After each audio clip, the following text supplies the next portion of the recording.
morning, everyone, and welcome to the Irish Agropreneur Series, brought to you by Irish agroBRIDGES partners TEAGASC and Munster Technological University MTU. The theme of today's workshop is improving consumer access to short food supply chain products in Ireland. And there will be two parts to this workshop. The first session will be an experience sharing session on the challenges and prospects of bringing organic products to the market, while the second session will be a group discussion where our speakers from Lithuania, Poland, the Netherlands, and Ireland will converge to discuss ways of ensuring year-round availability of short food supply chain products for consumers. It will also be your opportunity to ask questions. That's the audience. I'll briefly introduce our speakers for today's event. We have joining us from Lithuania, Mr. Mindaugas Maciulevičius. He's the director of the Agricultural Cooperative Lietuviško, ūkio, kokybė. I hope I got that right. We also have joining us from Poland, Katarzyna Kowalska, president and co-founder, UNIMOS Alliance. From the Netherlands, we have joining us Maarten Bouten, founder, Rechtstreex, and joining us here in Ireland is Pat Lalor, who runs the family-owned and operated business Kilbeggan Organic Foods, alongside his son, John. They're all experienced hands, and you'll hear a bit more about our speakers' profiles in the group discussion session. So Mindaugas, Katarzyna, Maarten, Pat, and John, you're all welcome to today's program. Okay, permit me to also introduce the hosts of today's event. We have Professor Maeve Henchen, the head of Agri-Food Business and Spatial Analysis Department and the Rural Economy Development Program at TEAGASC. We also have Dr. Jennifer Attard, who is the research project manager of the,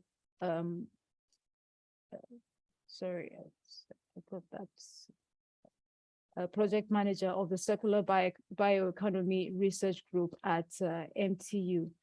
My name is Yemisi Olomo, and I'll be your anchor for today's program. I'll hand over to Maeve right about now to set the context for today's discussions. Thanks very much, Yemisi. Yes, and I have a short PowerPoint presentation that I'm just going to set up here for you now, so that should be coming up there now.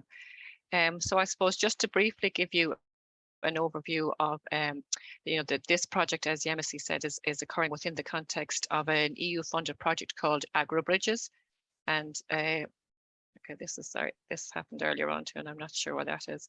So I'll just keep talking while I'm setting this up. But agroBRIDGES was funded by the European Commission on the basis that it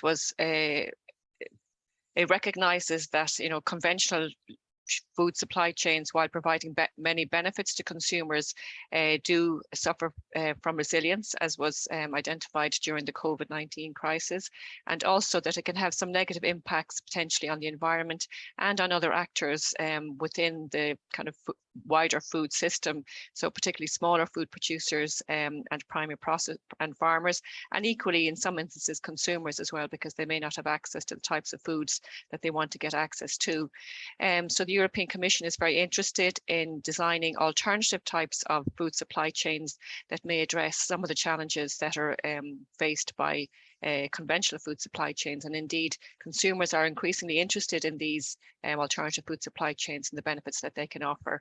But another part of the motivation for the European Commission to fund this project is that they are conscious that the conventional food supply chains concentrate power among the larger players, often the processors and the retailers, and they were conscious of trying to rebalance farmers' market position within the supply chain, and primarily with empowering them with knowledge about new business and marketing models that are based on short food supply chains. And that's the overall aim of the agroBRIDGES project. But obviously, when you're thinking about any project, you really do need to understand the actors that are involved. And in terms of short food supply chains, consumers are obviously very important. And there has been a bit of work done on kind of barriers and motivations around short food supply chains, but a lot of the work really is very it conflates producer and consumer perspectives and other perspectives. So we felt it was important really to get kind of a benchmark of consumer perspectives with regard to short food supply chains across Europe. So that was one of the early tasks undertaken within the agroBRIDGES project, and a task that was led by TEAGASC and MTU. So we know that changes in consumer behaviours are driving renewed interest in short food supply chains, and many of these, much of their interest is anchored in the kind of concept of sustainability, and within that, consumers are increasingly seeking safe, fresh and nutritious food, which they perceive that short food supply chains can provide. So the survey that we did was undertaken in 12 countries across the European Union. The questionnaire was designed to investigate consumer perceptions from food, and obviously in line with good practice, it was informed by the literature and kind of theory as well. So, and it was an online survey, and in total across the European Union and the 12 countries outlined there, a total of almost 2,500 consumers participated in the survey. They were all adults over 18 years of age, and approximately the same number of participants in each country, around 200 in each country. And I suppose just to show some of the findings from that survey, we asked them first of all about how much food do they buy through short food supply chains. And you can see there with regards to the frequency of purchase that the majority of consumers, slightly over half from our survey, reported that they bought between 1 and 25% of their food from short food supply chains, but only about slightly less than 1 in 10 reported buying more than 50% of their food through short food supply chains. So I suppose, there is a reasonably significant percentage of food bought in some cases, but a little bit lower in the majority of cases. But I suppose that's the percentage of food. But when we look more at the frequency of food purchased, then we can see some variation across product categories. And obviously that's a function of supply in some instances as much as demand. So we see so the lower the number, the more frequent the product category was purchased. So when we look over at the right at ready meals, obviously the availability of ready meals through short food supply chains will be part of the reason for that. But we can see the highest number of purchases on a fortnightly basis. That's the 18 to 14 days kind of frequency among fruit and vegetables, baked goods, eggs and dairy. And the frequent purchase on a monthly basis were products such as fish and other products, including juices. And I suppose they reflect to a certain extent the frequency of purchase of products by consumers generally as well. So fish might not be bought as frequently, for example, as fruit and vegetables and herbs. So there's kind of a demand and supply aspect going on there, as well as shelf life issues as well there. But fruit, vegetables, baked goods, eggs and dairy are the most frequently purchased products according to the consumers in our survey. So just looking a bit more, in a bit more detail at some of the countries that we surveyed as well. And this has just selected out some of the countries, because if we put them all into the graph, you wouldn't be able to make head nor tail of it. It's difficult enough as it is. So just to highlight there, Ireland is that third kind of magenta kind of colour there. And if we look at that line across, which is the consumers who were purchasing on a fortnightly basis, we can see that fruit, veg, baked goods and are the ones that are purchased kind of on a fortnightly basis. But if we drill in more closely then and look at what Ireland is purchasing on a monthly basis, we can see that meat, dairy and eggs tend to be the ones that we purchase on a monthly basis. And that's somewhat similar to other countries, but we do see some variation across countries in what's going on here, particularly in the baked goods and fish categories. So if we look at there's a difference of 2 units between the ones that are purchasing more frequently and the ones that are purchasing less frequently for the baked goods and fish. So just again, as I say, there is some cross-country variation, but the same kind of product categories are becoming in as most frequent in Ireland, as well as on average across the other countries. So asking consumers, why do they buy their foods through short food supply chains? on a scale of 1 to 7, with 7 being the statement with which they agree most strongly. Its quality attributes of the product in terms of taste, freshness and healthiness is the top motivation for consumers to purchase through short food supply chains. And we've just, I suppose, tried to take a focus on this and try to see how it might be useful from a policy perspective across the European Union. And we've looked at some of the literature with regards to the opportunities of short food supply chains to support healthy eating. And we found some interesting research that shows that consumers believe, because of the production practices at primary production level and at processing level, they believe that some of the products may be healthier. And for example, we're thinking there about, ancient grains and things like that that are particularly kind of popular at the moment, and they had the health halo associated with those. We also found some interesting research from Italy that found that an association between BMI, body mass index, and density of farmers' markets. And they found that a lower BMI was associated with a higher density of farmers' markets. So some interesting kind of research going on there. Other consumer motivations for purchasing food through short food supply chains relate to food safety concerns compared to conventional products.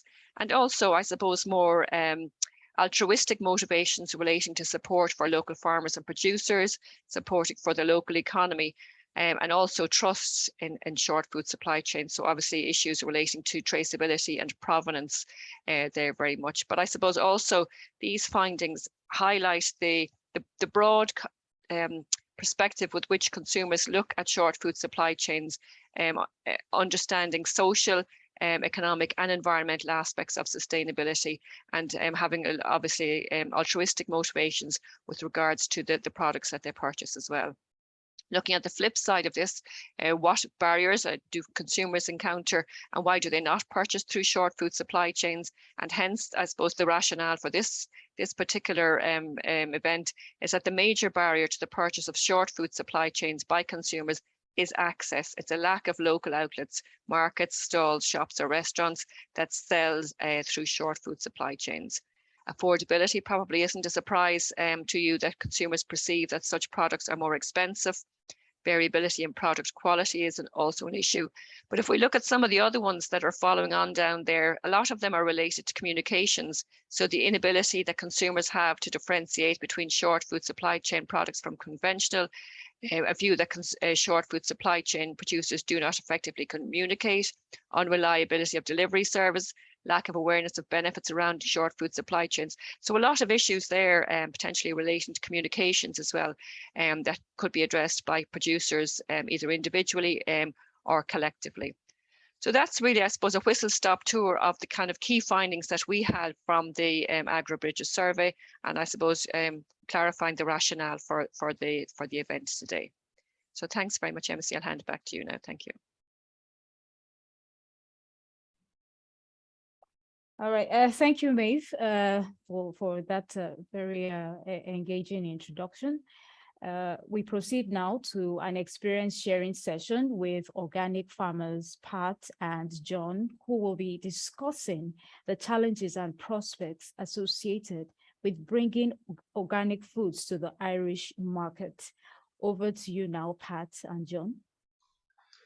Good morning, everybody, and thank you, Emma, for the opportunity.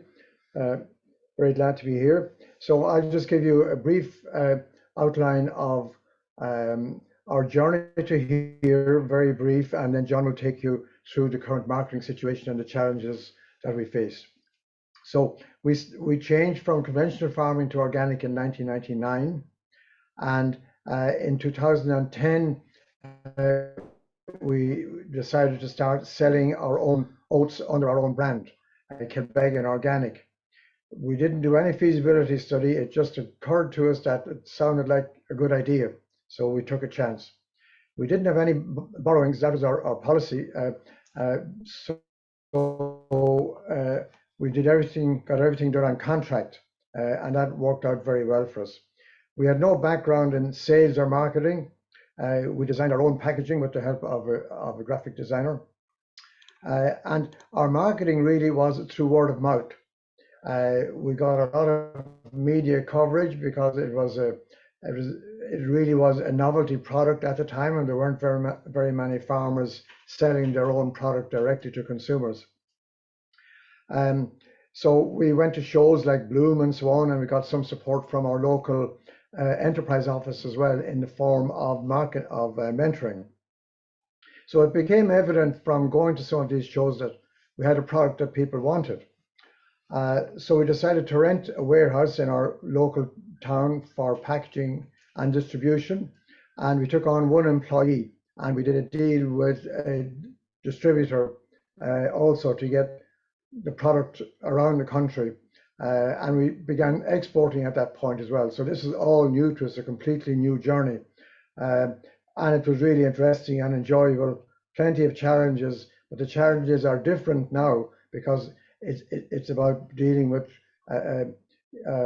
more educated consumers and marketing and all these things that we're talking about this morning. So I just hand over to John now. John came into the business in 2015, and we're still together, so we're doing well. So I hand over to John now. Thank you. Yeah, so I guess the main things I wanted to touch on today are kind of path to market and our distribution model.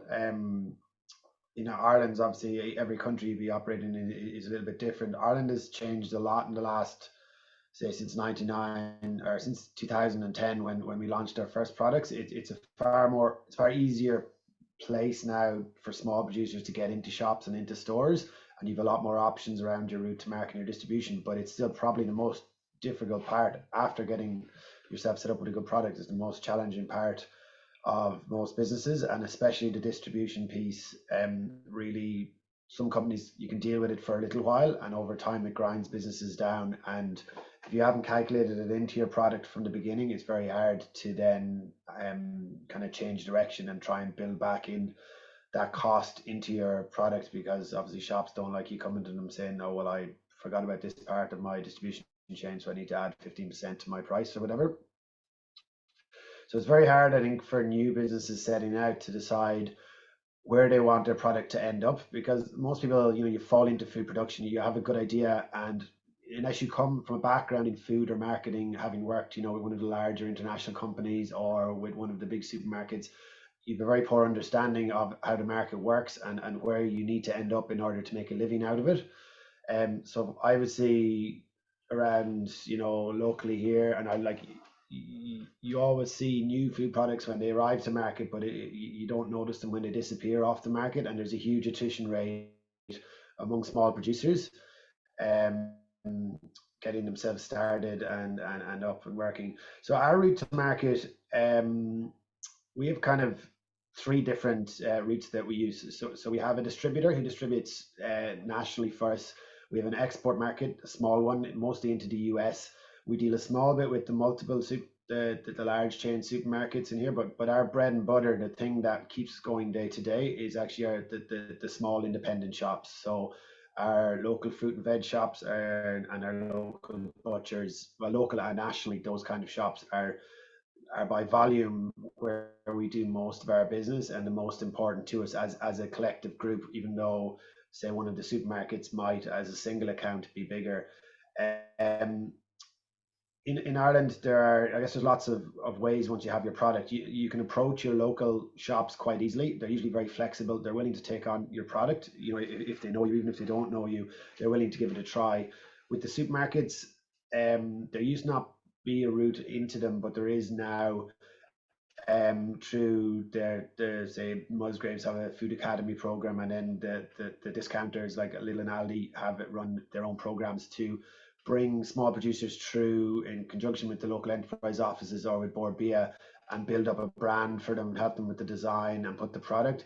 Those two kind of supermarket discounters versus the main retail, the kind of less value orientated retailers, they have two very different approaches. With the multiples, you kind of go in and they'll build it up, and your product either sinks or swims. So they'll take a large order off you, they'll put it in the shop. If it works, brilliant. If it doesn't, go back and think of something new and come back, which is quick and painful, which is good in one way.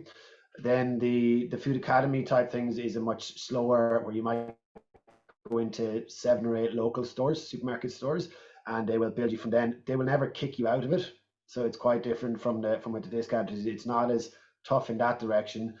But if you have a product that's never ultimately going to work and do what it's a much slower and more painful way to find that out, you know. So each of them kind of have their own ways of doing it. With your local markets and your local fruit and veg people, I mean, if you have a seasonal food, they're a far better option than trying to deal with the supermarkets. The supermarkets want one point of contact for the broccoli, and they want you to be able to supply them all year, regardless of the change in price and everything.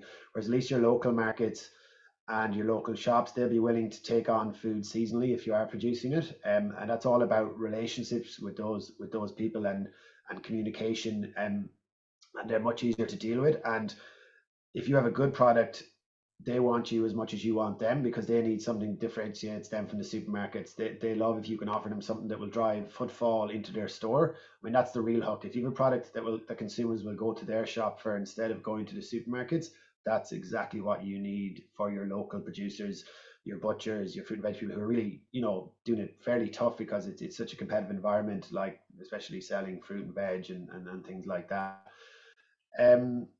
And then, yeah, so in terms of distribution, we do it all ourselves locally. So anything we can drive to within half an hour, we do ourselves. And beyond that, then our distributor takes over. That model works well for us because it lets us retain the margin where we can locally, and we can manage that. But then once you go beyond that kind of half hour to 40 minutes radius, we've given up that margin in the product we sell and given it to a distributor. And that's a huge part of it as well, is that there's probably only one distributor in this country that we could work with in terms of where they sell our products. They don't deal with the larger supermarkets. They mostly deal with independent retailers and with some of the smaller high-end chains, which is where most small producers are going to want to target their food, you know, mostly at the premium high end of the market, because you won't compete on the 50 cents for a bag of carrots. You don't stand a chance. So that's really important, putting producers in touch with the correct distributor, that they don't go in with too big a distributor who'll expect too much of them and want too large a margin and all those kind of things. It's all about pairing those people correctly and making sure that they can work together. In terms of year-round supply for our customers, it's not such an issue. We sell oat cookies and we sell porridge oats. They both have a stable ambient shelf life of close to a year, so we're not in a great position to answer that. But I would definitely say that your independents are much more flexible to you doing a limited run of a product. You know, so say you have your apple juice after your apple harvest, they'll take it off you for a couple of months, and then when you're out, you're out. And it's that personal relationship that gets you back in next year when you come back.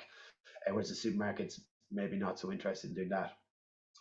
In terms of production to seasonal demand, the main issue for a lot of small producers is matching seasonal demand with the workload.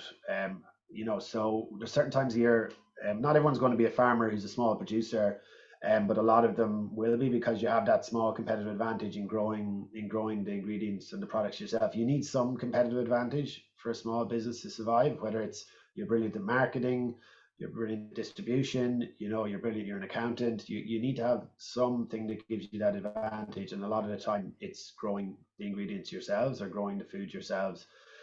So with our system is workup, we have managed to kind of balance our workload, that the peak business busy times for us are the winter months, because it's porridge oats, and especially in around Christmas with our biscuits and so on. So we don't plant any spring crops, because that would be landing right in the middle of a very busy part of the year for us. So we will plant everything kind of now in the next month in October, and then harvesting is in kind of July, August, which is a nice quiet time for us. That's not going to work for every product, but it does. We have that flexibility that we're able to balance the workload throughout the year.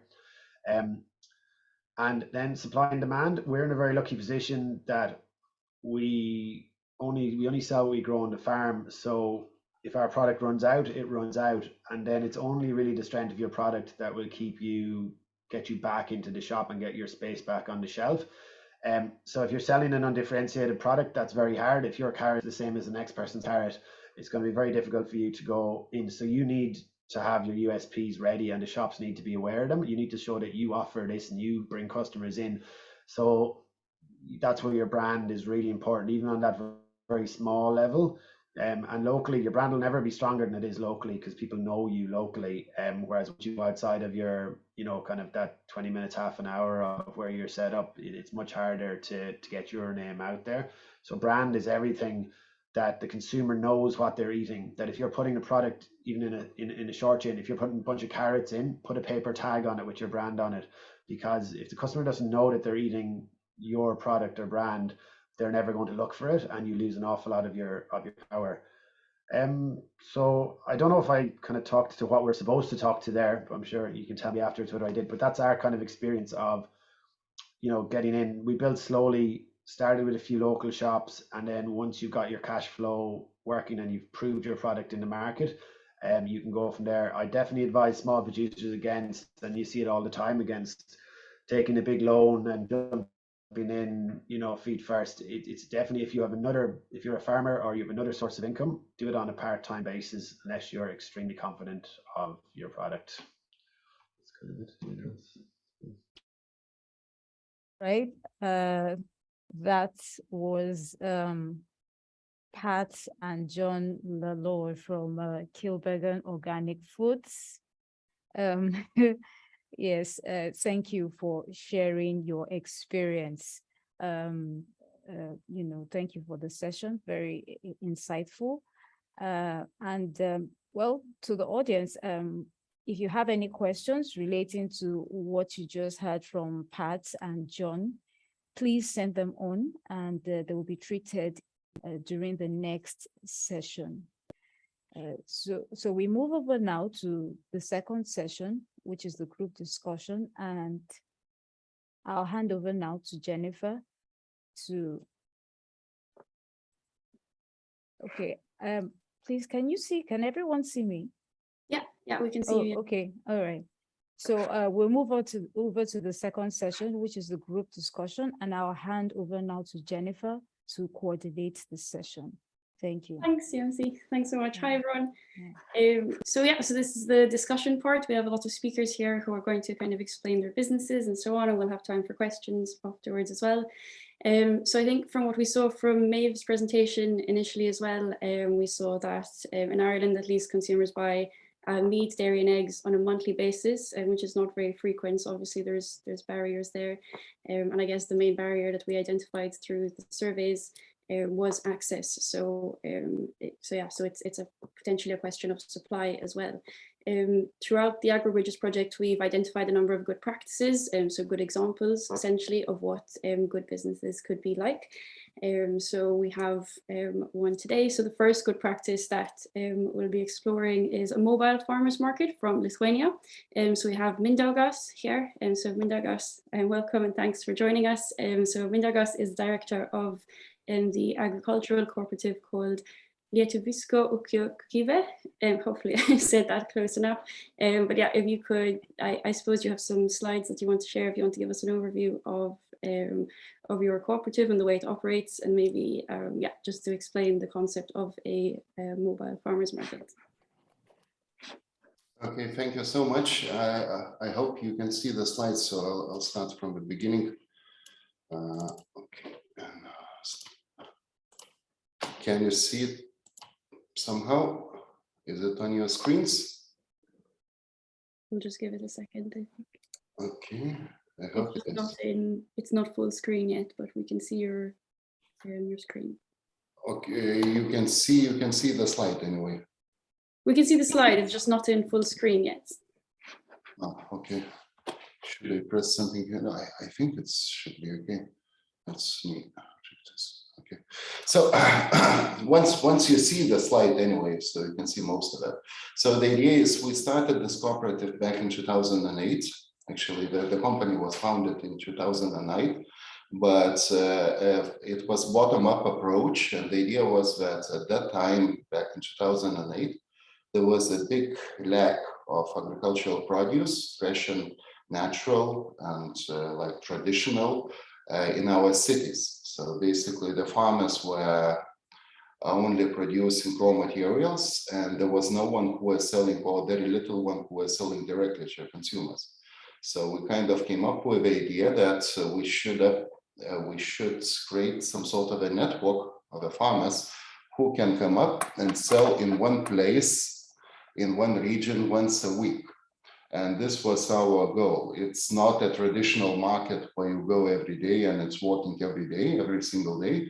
And it's not the type of sales where you can go early in the morning and sell your produce close to your apartments and then you go back to work. So our idea is we are coming over to one specific place and we're selling down there directly. Every Tuesday or every Wednesday. So every day we're going to a different location. And that's why we call it mobile farmers market. And the idea is that we are joining together forces of different assortments. So there is a cheese, there is a meat, there is a bread, there is honey, vegetables, fruits, every single thing, fish, of course, what people are looking for. And they know that every Tuesday, for example, the farmers markets comes over closer to their house and they can buy it directly. So from the very beginning, what we had objectives, they left exactly the same as they are at the moment. So back in 2008, we wrote those objectives and they're still the same. So promotion of the quality of Lithuanian agricultural produce in cities, strengthening of the link between the cities and the countryside. I should say that, you know, there was a big lack within that because a lot of people who are living in cities, they completely were not aware about what is happening in the countryside. So this project kind of helped also that. Promotional of natural, exceptional quality, national heritage and organic food products. So I would like to emphasize over here that, for example, not only organic foods we are selling and our farmers are selling, but we also have an integrated farming exceptional quality scheme here in Lithuania called kokybė. It's quality, more or less. There is there is strict rules also for that. It's similar to ūkio, I would say, similar to that. National heritage is also a public official quality scheme in Lithuania, which you have to prove that the product is 100 years old. So the site is 100 years old, and you are getting that certificate. And of course, some of our farmers, we don't have any certification, but they're using agroecological techniques. They are not allowed to say that they're selling organic or ecological products, but the consumers, we know that they can trust them and there is a direct link within them. Meeting highest food safety requirements. This was one of the most important things. We were dealing with a National Food Safety Authority to come up with some sort of a middle rules for the small producers. So they don't have to build a factory to produce cheese, but also it's safe enough, or it makes all the problems away. So there will be no consumer complaints. So it's kind of not so strict rules, but you still have to invest. And of course, promotion of a link between the user and the producer. So this is kind of everywhere there, the same. Then the start, it was, as I said, it was bottom-up approach. We started within the Lithuanian Chamber of Agriculture. And at that time, there was a lot of agricultural association within that. So Lithuanian Vegetable Growers, Lithuanian Milk Producers Association, Lithuanian Meat Producers Associations, also Lithuanian Consumer Confederation, kind of a lot of bottom-up civil society organization helped us in that. So it was kind of a good thing. Also back in 2008, there was a severe milk crisis and the prices for raw milk was very, very low. So this was also kind of part of saving the farmers that we came up bottom-up. Is it still on? I thought it was. I'm just sharing it from myself because your slides haven't been sharing. So I realized that it's not moving from slide to slide. So you can use my ones instead if you like. Ah, okay, perfect. So, so you have then, of course, joint action between main agricultural associations, close cooperation with Lithuanian Food Safety Authority. This was a must because the most important thing is to produce. Even if you are the smallest producer, you have to produce safe. So this is a must, and European requirements they are high enough. Okay, they are flexible, and there is a flexibility for small scale producers. But it's our duty, not the authorities' duty, to produce a safe food. This is also very important to understand and appreciate for a producer if he wants to stay in business. Designated food production requirement for food processing on small scale, told you that, and cooperation with municipalities, local communities, and National Consumers Association. This is something, some other know-how. So when we started back in 2008, we were talking with the municipalities of two major cities, Vilnius, which is capital, and Kaunas, which is second by size. And we agreed with the municipalities the best places where small mobile farmers markets could take place. So the idea was that we were looking that there is enough of a people flow to support the sales, and it was successful, and they're still running up till now, so 13 years. This is a must, because if you'll start your small mobile market somewhere in the yards where no one sees you, there is no success altogether. So the consumers want to. Sometimes we are building, or not building, we're creating farmers markets close to a local retailer, big chain kind of. And the idea is we're not selling the washing powder or coffee. So it's win-win situation where we're bringing our produce, and the sales in the department store actually increases 20 to 30%. Not only our sales, but also the other commodities. So it's kind of makes sense for both of us. Next slide, please. So the idea is we started as a mobile farmers market beginning of 2009, and we have 25 per week in Vilnius, which is capital, 15 per week in Kaunas, second by size, 4 per week in Klaipėda, third by size, 2 per week in Šiauliai, fourth by sites, and 1 in our resort city, Palanga. And at the moment, we're working with more than 500 small and medium-sized farmers and producers. So not only farmers, but also small producers can take part in our movement. Next slide. And just to show you the picture on how it can look like. So this is the idea, like the idea of this, when we started only with a basic, it was onions, potatoes, maybe carrots, and that's it.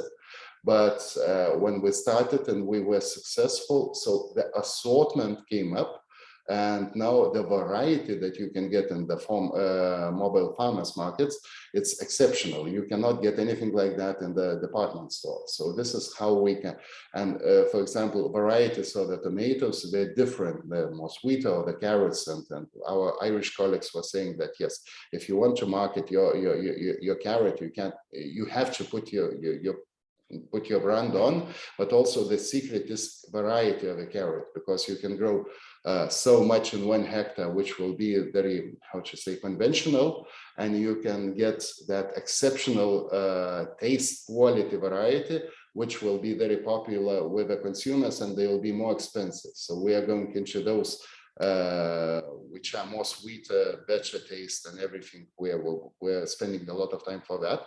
Then second stage is what you do with your produce, and you can see on the left, then you can produce different other products out of that. So this is, for example, vegetable, but I'm very proud, and it's all about the family. This is, you can see the family who are producing.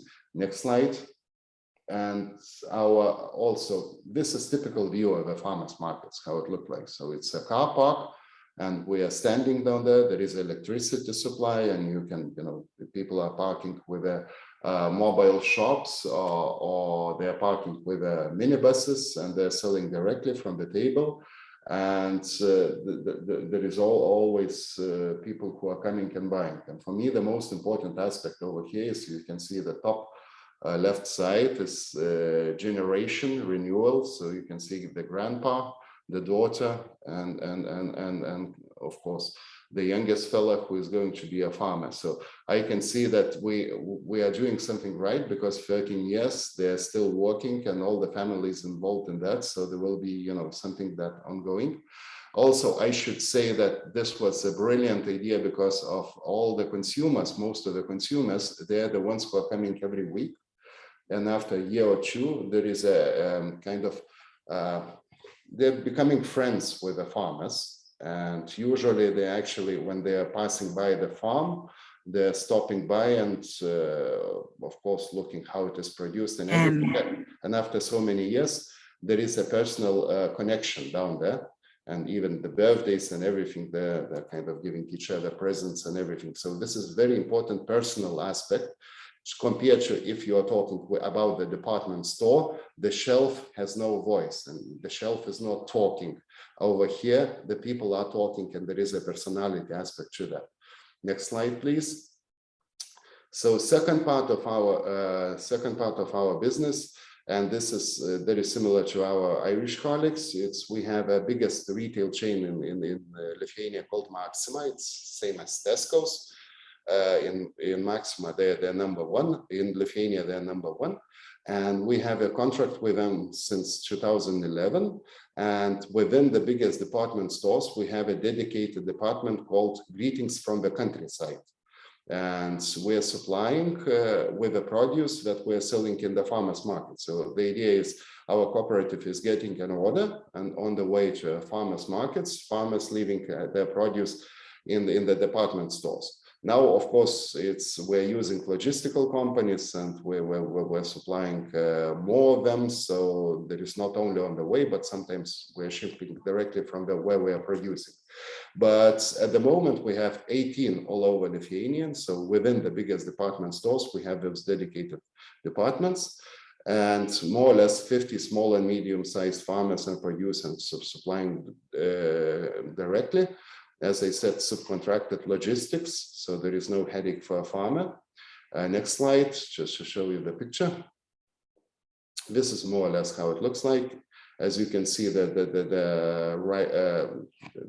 bottom picture.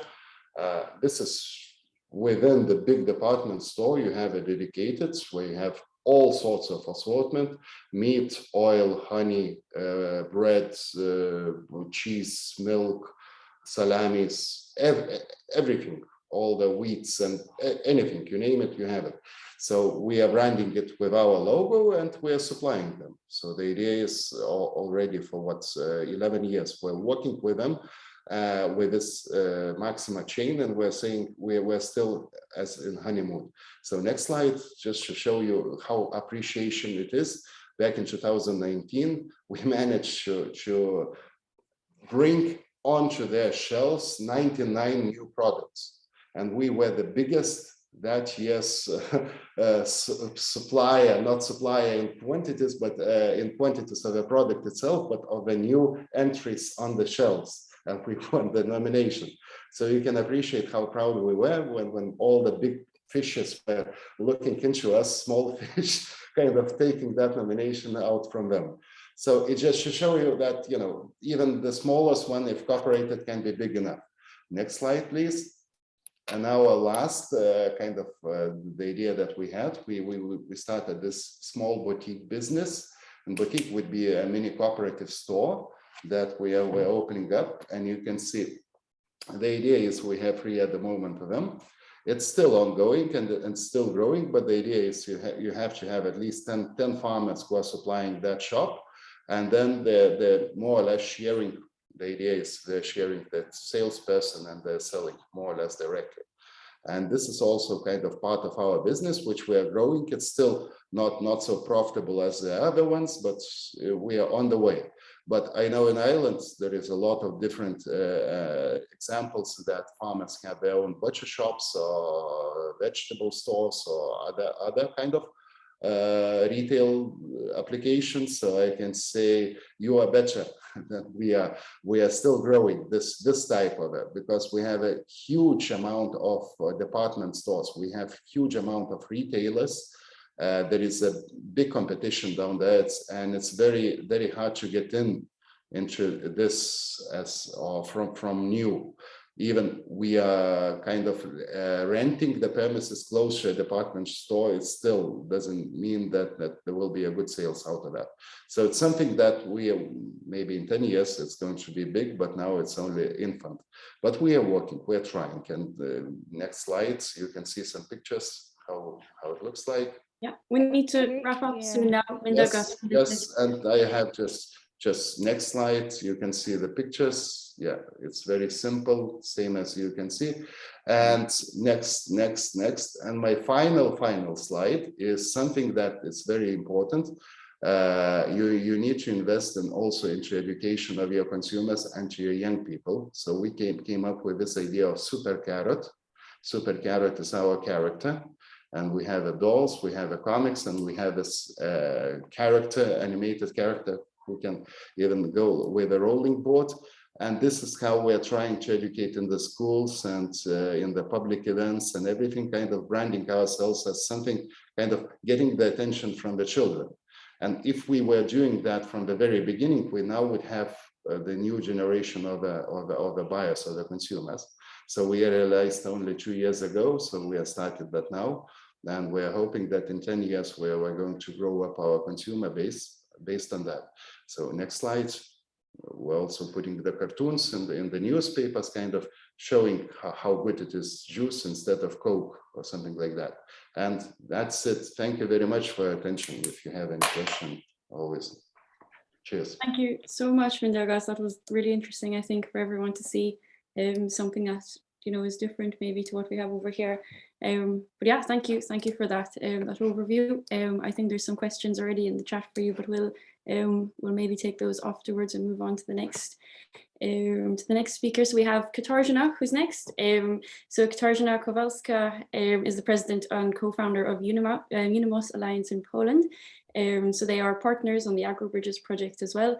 So UNIMOS Alliance is a non-profit organization, and they specialize in orchestrating cross-border and cross-sectoral network collaboration, cluster management, knowledge transfer, and cross-industry innovations. So Katarzyna is here with Anna Bialik and Thomas Bobber as well, and to discuss first-hand experiences that you have from successful short food supply chain practices in Lithuania as well. So over to you, Katarzyna, if you have any examples that you want to talk about that explain or give examples of how they would deal with year-round availability of products for their consumers. Okay, thank you very much, Jennifer. So as already said, we are working at UNIMOS. We are also coordinator of agroBio cluster, which is agri-food and bioeconomy cluster located in the south part of Poland, where vegetables and fruit producers are experiencing a lot of challenges that you have already mentioned.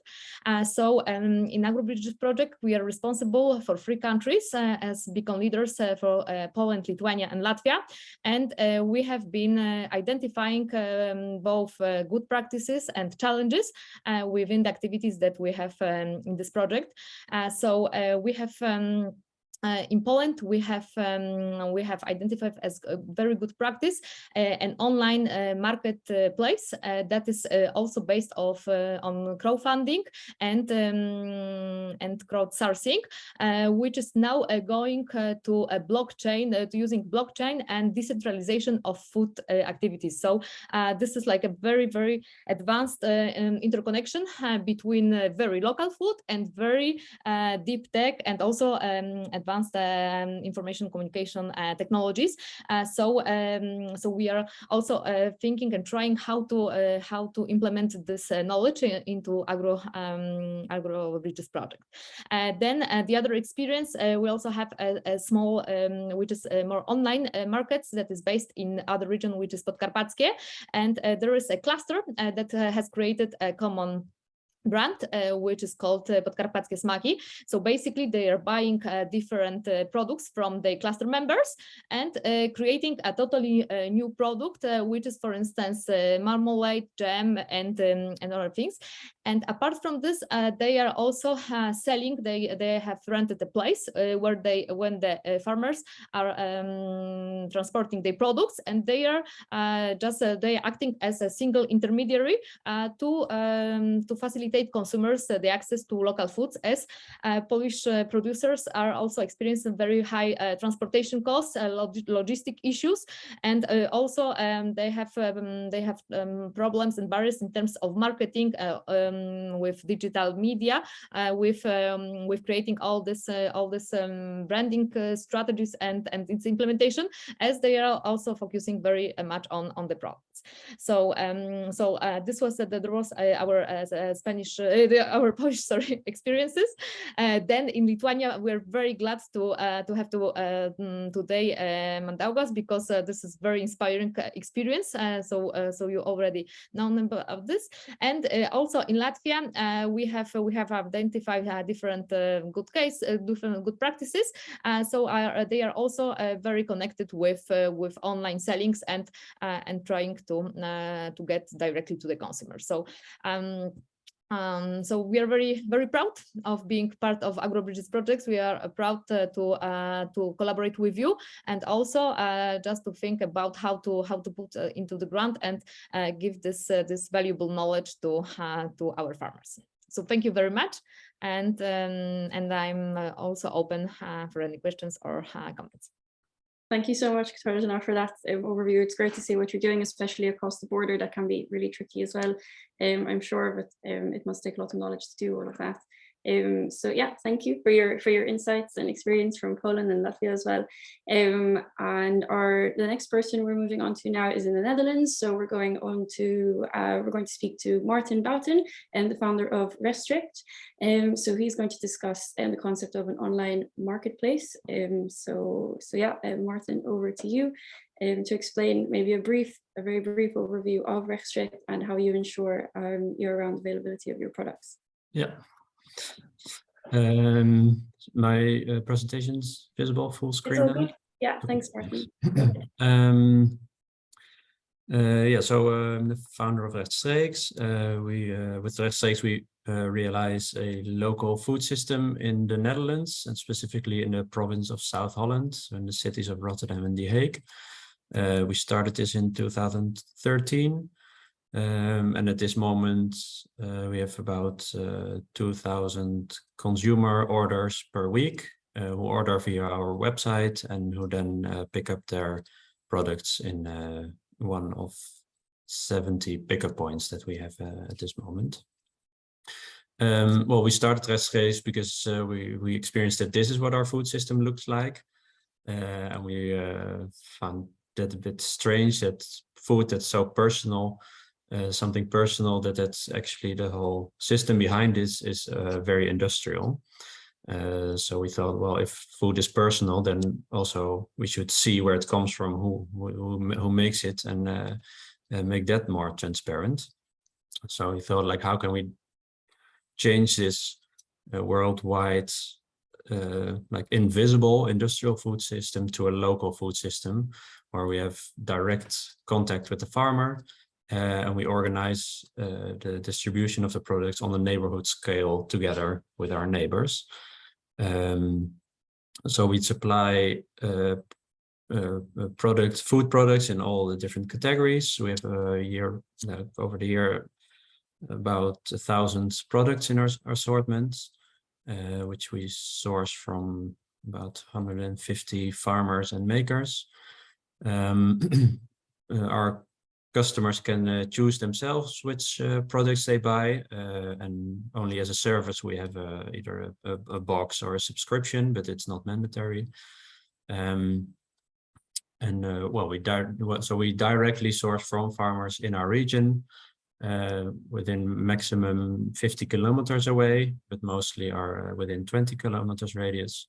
And in this way, we offer consumers an alternative to the supermarket, which is more based also on this local and also social connections. Well, our pickup points, so we have about 75 pickup points, and also in some parts of the region, home delivery. Those pickup points are open mostly like one afternoon per week, are run by a pickup point coordinator who does that as an independent business. So they have a margin of the turnover there, and then about well, on average 30 people in that afternoon come to pick up their products.